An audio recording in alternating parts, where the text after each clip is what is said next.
السلام علیکم ورحمۃ اللہ وبرکاتہ۔ امید ہے آپ سب بخیر و عافیت ہوں گے۔ آج انشاءاللہ اس ویڈیو میں ہم مرکب غیر مفید کے حوالے سے بات کریں گے، مرکب غیر مفید کی تعریف بتائیں گے، مرکب غیر مفید کے اقسام بتائیں گے اور اس اقسام کا اجرا آپ حضرات کے سامنے رکھیں گے۔ سب سے پہلے مرکب غیر مفید کی تعریف جو آپ لوگوں نے پڑھی ہے کہ بات کرنے والا بات کر کے خاموش ہو جائے، سننے والے کو کوئی خبر یا طلب حاصل نہ ہو۔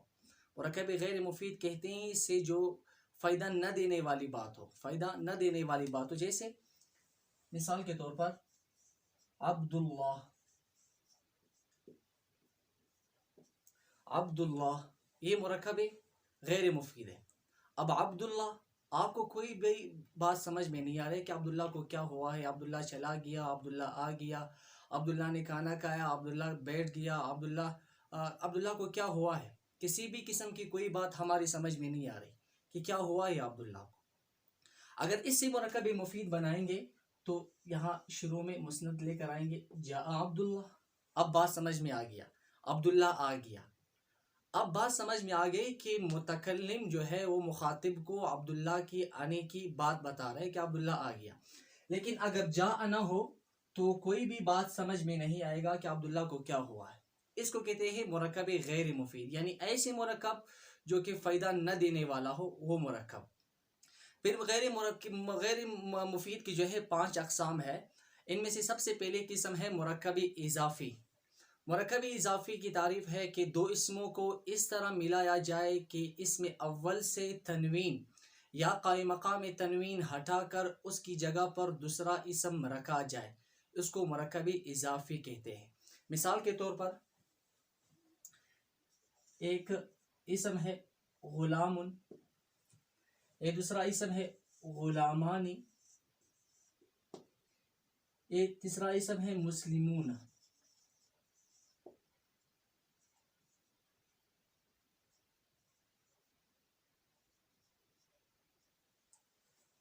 یہ 3 اسم ہے۔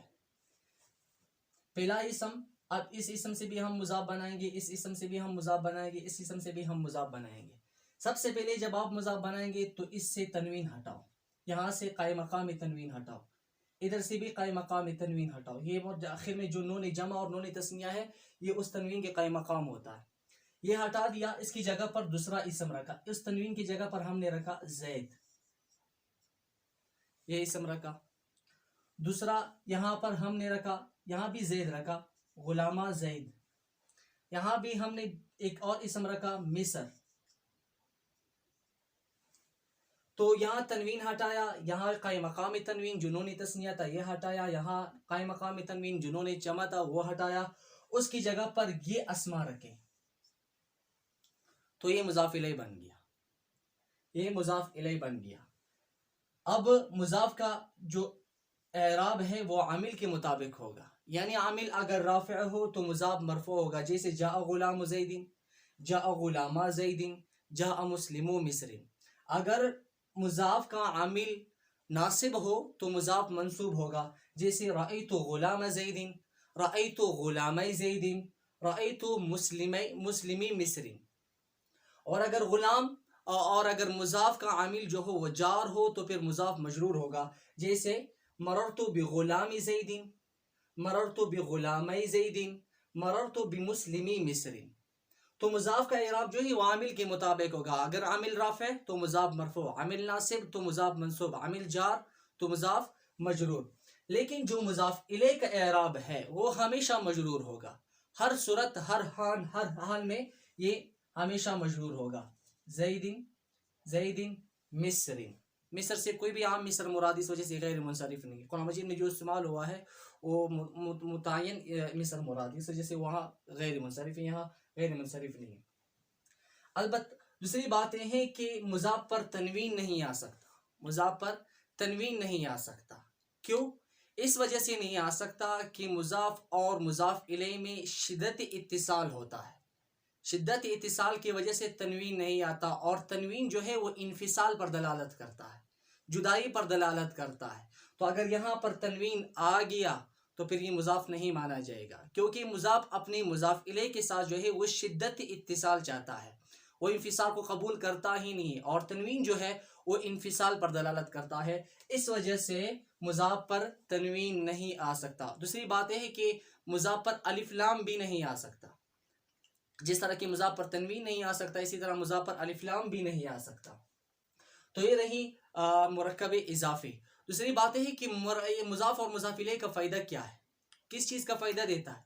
پہلی بات یہ ہے کہ اگر مضاف الیہ معرفہ ہو تو مضاف کی تعریف کا فائدہ دیتا ہے، جیسے غلام زید، اب سب کو پتہ ہے کہ یہ زید کا غلام ہے، اس لیے غلام کی تعریف کا فائدہ دے دیا۔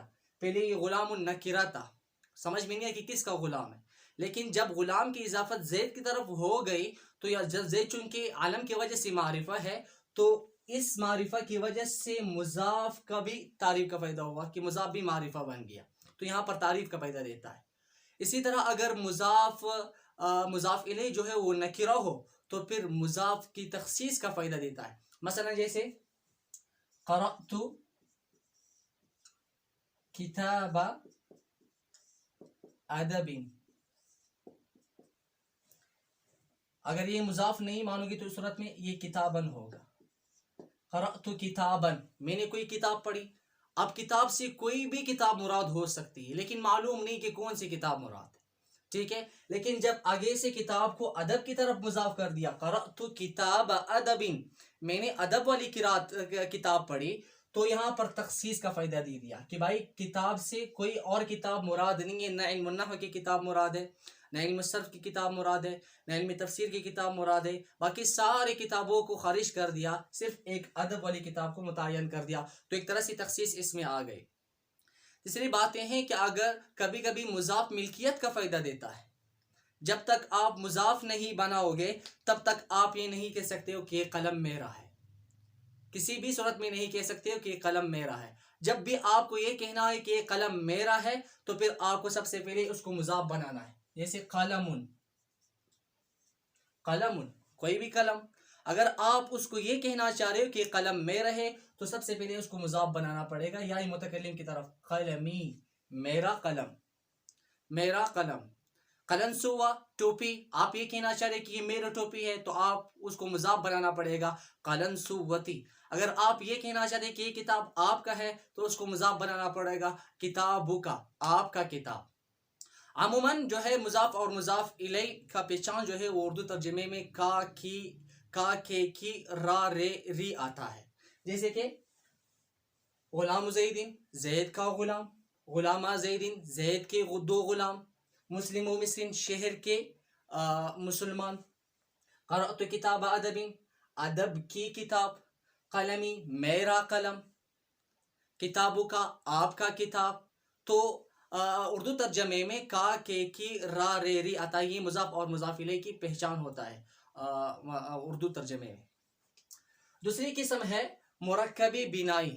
مرکبی بینائی وہ ہے جس میں دو اسموں کو اس طرح ایک کر دیا جائے، مرکبی اضافی میں دو اسموں کو ملایا جاتا تھا، لیکن مرکبی بینائی میں ملایا نہیں جاتا بلکہ ایک کر دیا جاتا ہے، اب دونوں اسموں کا ایک حکم ہوگا۔ تو مرکبی بینائی وہ ہے جس میں دو اسموں کو اس طرح ایک کر دیا جائے کہ دوسرا اسم ثانی حرف کے معنی کو متضمن ہو اور ماقابل کے لیے تائے تانیث کی حیثیت رکھتا ہو، جیسے احد عشر، احد عشر۔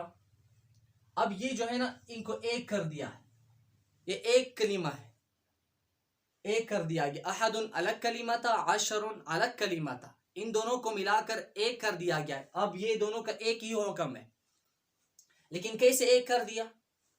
اس طرح، اصل میں تھا احد و عشر،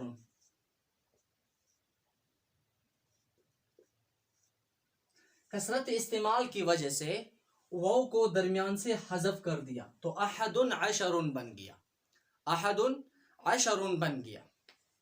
پھر ایسا ہوا کہ یہ عشر جو ہے یہ حرف کی معنی، یہاں جو واو تھا حرف کی معنی کو متضمن ہونے کی وجہ سے اس نے چونکہ مبنی اصل کے ساتھ مشابہت اختیار کی، اس وجہ سے یہ بھی مبنی ہو گیا، تو یہ مبنی بر فتح کر دیا اس کو، عشر، احد عشر، احد عشرہ، چونکہ آپ آگے جو ہے مبنی اور معرب کے اقسام میں پڑھیں گے کہ مبنی غیر الاصل وہ ہے جو مبنی اصل کے ساتھ مشابہت رکھتا ہو. وہاں پھر مشابہت کی تقریباً 8-9 اقسام ہے. اس کا ایک اسم یہ ہے کہ شبہ تضمنی، کہ کوئی اسم حرف کی معنی کو متضمن ہو، وہ اسم بھی مبنی ہوگا. یہاں بھی عشر جو ہے یہ مبنی ہے چونکہ یہ حرف کی معنی کو متضمن ہے. یہ تو سب کو پتہ ہے کہ حرف کی معنی کو متضمن ہونے کی وجہ سے مبنی ہے. بات اس میں ہے کہ احد کو کیوں مبنی بر فتحہ کر دیا، بات اس میں ہے. احد، لیکن اس کو مبنی کو ہونے سے پہلے آپ کو ایک بات سمجھنی ہوگی، وہ یہ دیکھو، ایک ہے زاربن، ایک ہے زاربن، ایک ہے زاربن. آپ ان تینوں مثالوں میں دیکھ رہے ہو کہ یہاں پر جو اعراب ہے وہ با پر جاری ہے. زاربن میں با پر اعراب جاری ہے، زاربن میں بھی با پر اعراب جاری ہے، زاربن میں بھی با پر اعراب جاری ہے. دوسری مثال لکھتا زاربہ تن، زاربہ تن، زاربہ تھن. آپ نے ان پہلے والی مثال میں دیکھا کہ یہاں اعراب با پر جاری ہے، لیکن یہ نیچے والی مثالوں میں آپ دیکھ رہے ہو کہ یہاں اعراب تا پر جاری ہے. وہاں جو پہلی والی مثالوں میں جس با پر اعراب جاری ہوا تھا، یہاں ان تینوں مثالوں میں وہ با مبنی بر فتح ہے. کیوں؟ کیونکہ یہاں جو تائے تانیس نے آخر میں آ گیا، اس نے اس با کا جو اعراب تھا وہ اپنے اوپر قبول کر دیا اور با کو ہمیشہ کے لیے مبنی بر فتح بنا دیا. یہ اس تا نے کام کیا کہ با کا اعراب خود اپنے اوپر جاری کر دیا اور اپنے سے پہلے والے جو با ہے اس کو مبنی بر فتح کر دیا. یہاں عشرہ جو ہے یہ بھی اس تا والا کام کرتا ہے، اس تا والا کام کرتا ہے. خود تو حرف کی معنی کو متضمن ہونے کی وجہ سے مبنی بر فتح ہو گیا، لیکن یہ عشرہ جو ہے یہ احد کے لیے تائے تانیس کا حیثیت رکھتا ہے کہ جس طرح تائے تانیس نے با کو مبنی بر فتح کر دیا، یہاں عشرہ نے بھی احد ان کو مبنی بر فتح کر دیا.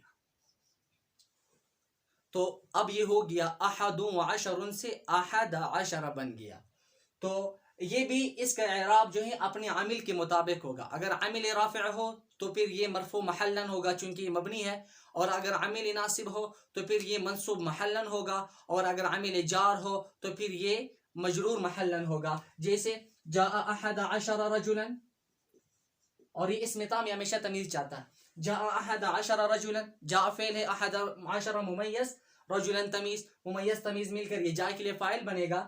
اسی طرح رأیت احد عشر رجلا، رأیت فعل، تو ضمیر مرفوع متصل فاعل، احد عشر ممیز، رجلا تمیز، ممیز تمیز مل کر یہ مفعول به ہو گیا رأیت فعل کے لیے. رأیت فعل اپنے فاعل اور مفعول به سے مل کر جملہ فعلیہ خبریہ مستأنفہ لا محل لها من الاعراب ہوا.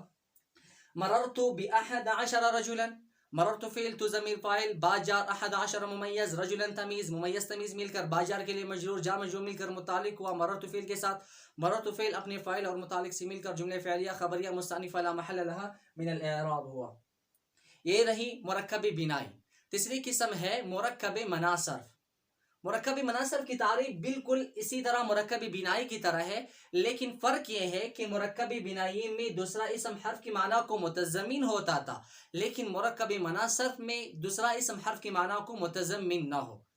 تعریف یہ ہے کہ مرکب مناصرف وہ ہے جس میں دو اسموں کو اس طرح ایک کر دیا جائے کہ اسم ثانی دوسرا اسم حرف کی معنی کو متضمن نہ ہو اور ماقبل کے لیے تائے تانیس کا حیثیت رکھتا ہو. جیسے مثال کے طور پر آپ لوگوں نے نحو میں مشہور مثال پڑھی ہے بعلبک، یہ الگ الگ قسم تھے، بعلن اور اسی طرح بکن، یہ بھی الگ قسم تھا. لیکن جب ان دونوں کو ایک کر دیا، اب آپ درمیان میں دیکھ رہے کوئی حرف نہیں ہے، کوئی بھی حرف نہیں ہے، یہ دوسرا اسم حرف کی معنی کو متضمن نہیں ہے، دونوں کو ایک کر دیا، بعلن بکن، بعلن بکن. ٹھیک ہے. اور یہاں بک جو ہے وہ بعل کے لیے وہی تائے تانیس والا کام کر رہا ہے جو یہاں پر مرکب بنائی میں کیا تھا، تو اس کو مبنی بر فتح کر دیا. بعلہ، بعلہ، بک نے بال کے لیے تائے تانیس کی حیثیت رکھا اور بک نے بال کو ہمیشہ مبنی بر فتح کر دیا. اور بک کا یہ دوسرا جز جو ہے یہ غیر منصرف ہوگا، غیر منصرف ہوگا. بعض لوگ غلط پڑھتے ہیں، بک کن پڑھتے ہیں یا سارے تینوں صورتوں میں فتحہ پڑھتے ہیں، جا بعل بکا رأیت بعل بکا مررت ببعل بکا، یہ غلط ہے. حالانکہ اس کا دوسرا جز جو ہے وہ غیر منصرف ہے. غیر منصرف حال اس کا اعراب حالت رفع میں ضمہ لفظی کے ساتھ، حالت نصبی میں فتحہ لفظی کے ساتھ، حالت جری میں بھی فتحہ لفظی کے ساتھ ہوگا. تو جیسے جاء بعل بکو اس صورت میں یہ مرفوع ہے، اور رأیت بعل بکا یہ منصوب ہے، مررت ببعل بکا یہ اس صورت میں پھر یہ مجرور ہے، چونکہ دوسرا جز جو ہے وہ غیر منصرف ہے. اسی طرح آپ لوگوں نے پاکستان کے شہر اسلام آباد پڑھا ہے، اسلام تھا، ایک نام ہے. آباد یہ ایک جگہ، رہنے کی جگہ کا نام ہے، جہاں لوگ رہتے ہیں آباد اسی کو کہا جاتا ہے. تو اسلام آبادن تھا، ان دونوں کو ایک کر. اسی طرح حیدر آباد یہ بھی اسی طرح ہے. تو ان دونوں کو ایک کر دیا. جب ایک کر دیا تو آبادن نے اسلام آباد اسلام کے لیے وہی کام کیا جو تا نے با کے لیے کیا تھا، یعنی آباد نے اسلام کو ہمیشہ کے لیے مبنی پر فتح کر دیا تو اسلامہ ہو گیا. اور آبادن جو ہے اس غیر منصرف ہوگا، اسلام آبادو اس طرح ہوگا. جا اسلام آبادو رأیت اسلام آبادا مررت باسلام آبادا. تو یہ مرکب غیر مفید کی تیسری قسم ہو گئی مرکب مناصرف. جاء بعل بکو، جا فعل، بعل بکو فاعل، مرفوع بالضم لفظا ہے چونکہ غیر منصرف ہے. رأیت بعل بکا، رأیت فعل، تو ضمیر فاعل، بعل بکا یہ مفعول بھی ہوگا رأیت فعل کے لیے. اور مررت فعل تو ضمیر فاعل، با جارا بعل بکا مجرور، جا مجرور مل کر متعلق ہوا مررت فعل کے ساتھ. مررت فعل اپنے فاعل اور متعلق سے مل کر جملہ فعلیہ خبریہ ہوا. تو اس کے اعراب بھی اپنے عامل کے مطابق ہوگا. اگر عامل رافع تو یہ مرفوع، عامل ناصب تو یہ منصوب، عامل جار تو یہ بھی مجرور. چوتھی قسم ہے مرکب توصیفی. مرکب توصیفی وہ ہے جو موصوف اور صفت سے مل کر بنے، یعنی جس میں دوسرا اسم پہلے اسم کی اچائی بیان کرے یا برائی بیان کرے. ٹھیک ہے، جیسے جاء رجل عالم یا رجل عالم، یہ مرکب غیر مفید. عالم آدمی، سب سے پہلے میں جا کو مٹا رہا ہوں، عالم آدمی. اب بھی بات سمجھ میں نہیں آ رہی، دیکھ وہی مرکب غیر مفید مرکب ناقص کے اقسام میں سے. ٹھیک ہے، بات نہ سمجھنے والے کے اقسام میں سے ہے. جا رجل عالم، عالم آدمی. اب وہی سوال، سکوت صحیح نہیں ہے کہ عالم آدمی کو کیا ہوا، چلا گیا، آ گیا، کھا لیا، پی لیا، بیٹھ گیا، کیا ہو گیا، مر گیا، کچھ بھی پتہ نہیں چل رہا ہے. ٹھیک ہے، جیسے جاء یا ذهب رجل عالم، عالم آدمی چلا گیا. اب بات سمجھ میں آ گئی کہ کیا ہو گیا. ٹھیک ہے، چونکہ اب یہ مکمل جملہ بن گیا. تو یہاں آپ دیکھ رہے ہو رجل عالم، ذهب رجل، صفت بھی اپنی موصوف میں جو ہے وہ تخصیص پیدا کر دیتا. ذهب رجل چلا گیا آدمی. اب کوئی بھی آدمی مراد ہو سکتا، لیکن یہاں پر چونکہ عالم رجل کی صفت لے کر آیا تو باقی سارے آدمی خارج ہو گئے، ایک عالم آدمی ہی مراد ہے، باقی سارے جاہل خارج ہو گئے. تو ایک طرح کی تخصیص آ گئی اس میں. ٹھیک ہے، عالم یہ رجل کی کیا ہے، صفت بیان کر رہا ہے کہ بھائی رجل کوئی عام آدمی نہیں ہے، بھائی عالم آدمی ہے، اچھا آدمی ہے، تو اس نے اچھائی والی صفت بیان کر رہی. اسی طرح جا رجل قبیح، یہاں قبیح رجل کی برائی والی صفت بیان کر رہے کہ بھئی اچھا آدمی نہیں ہے، غلط آدمی ہے، برا آدمی ہے. ٹھیک ہے، تو موصوف یہاں مرکب توصیفی کا اعراب بھی عامل کے مطابق ہوگا. پہلے جز کا، دوسرے جز کا بتا رہا ہوں، پہلے جز کا اعراب عامل کے مطابق ہوگا. یعنی اگر عامل رافع تو مرفوع، عامل ناصب تو منصوب، عامل جار تو مجرور. جیسے جاء رجل عالم، یہ اس صورت میں فاعل بن رہا ہے جا کے لیے. رأیت رجلا عالما، اس صورت میں مفعول بھی بن رہا ہے رأیت فعل کے لیے. مررت برجل عالم، اس صورت میں باجار کے لیے مجرور بن رہا ہے. ٹھیک ہے، یہ تو پہلے جز کا اعراب ہو گیا. اور دوسرا جز کا جو اعراب ہے وہ اپنے موصوف کے مطابق ہوگا، اپنے موصوف کے مطابق ہوگا. یعنی اگر پہلا جز موصوف اگر مرفوع تو یہ بھی مرفوع، اگر پہلا جز منصوب تو یہ بھی منصوب، اگر پہلا جز مجرور تو یہ بھی مجرور، پہلا نکرہ یہ بھی نکرہ، پہلا مذکر یہ بھی مذکر، پہلا مؤنث یہ بھی مؤنث. بہرحال کہ وہ اس کے بعد جو ہے اگلے آئیں گے توابع میں.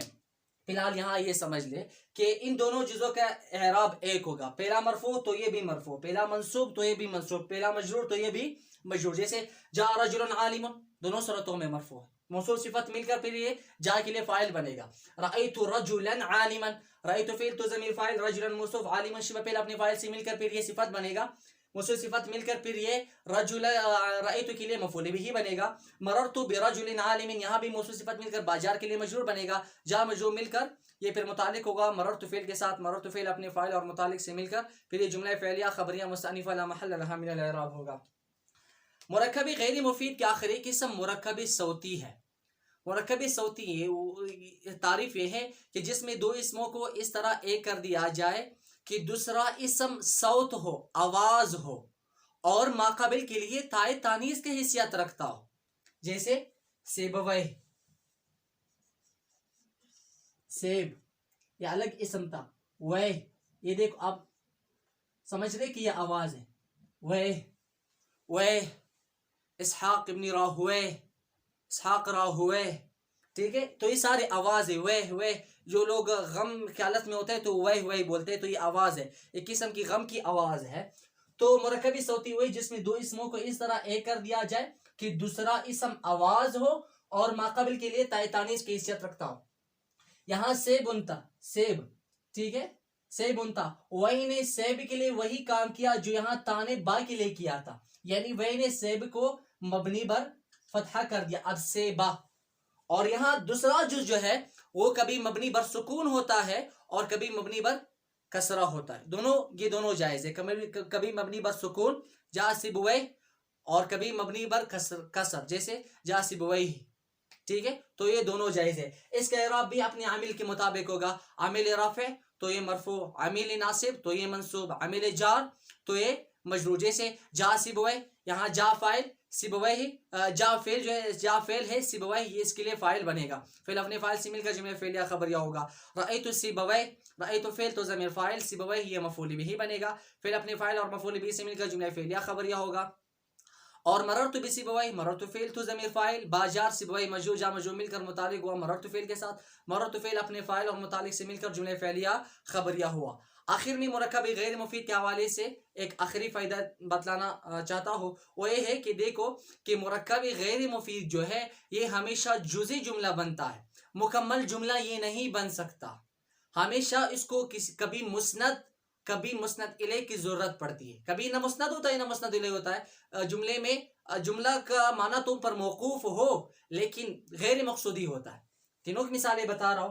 کبھی یہ مسند ہو جیسے جاء عبداللہ یا جاء رجل عالم، جاء 11 رجلا. اس صورت میں یہ ساری جو مرکب غیر مفید کی اقسام میں سے 11 یہ مسند الیہ فاعل بن رہا ہے جا کے لیے. یہاں عبداللہ یہ مسند الیہ فاعل بن رہا ہے جا کے لیے. اسی طرح جاء رجل عالم یہاں بھی مسند الیہ فاعل بن رہا ہے. کبھی پھر یہ مسند ہوگا پھر اس صورت میں مسند الیہ کی ضرورت پڑتی ہے اس کو، مسند الیہ کے. جیسے ھذا عبداللہ، ھذا عبداللہ یہ عبداللہ ہے. ھذا رجل عالم یہ عالم آدمی ہے. اس صورت میں پھر ھذا مسند الیہ مبتدا ہے اور عبداللہ جو ہے یہ مسند خبر ہے. اسی طرح ھذا یہ مسند الیہ مبتدا ہے، رجل عالم یہ مسند خبر ہے.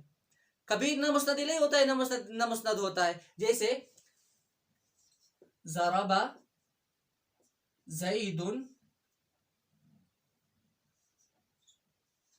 عبداللہ. اس جملے میں عبداللہ نہ مسندی ہے نہ مسند الیہ ہے. مارا زید نے عبداللہ کو، یہاں تو مسند ضربہ ہے اور مسند الیہ زید ہے، عبداللہ کچھ بھی نہیں اس جملے. تو کبھی مسند الیہ بنتا ہے کبھی مسند بنتا ہے، کبھی نہ مسند الیہ ہوتا ہے نہ مسند ہوتا ہے. تو بات یہ بتلانا چاہ رہا ہوں کہ مرکب غیر مفید جو ہے یہ اپنے 5 قسموں کے ساتھ ساتھ یہ کبھی بھی مکمل جملہ نہیں بن سکتا، ہمیشہ جزئی جملہ بنتا ہے. جزئی جملہ اب دیکھ رہے ہو جا عبداللہ میں عبداللہ جزئی جملہ ہے، مکمل جملہ نہیں ہے. اس کا معنی سمجھنا تو اس کی دوسری جز مقصودی جس پر موقوف ہے، اگر وہ جز نہ ہو تو اس کا معنی سمجھ میں نہیں آئے گا. وآخر دعوانا الحمدللہ رب العالمین.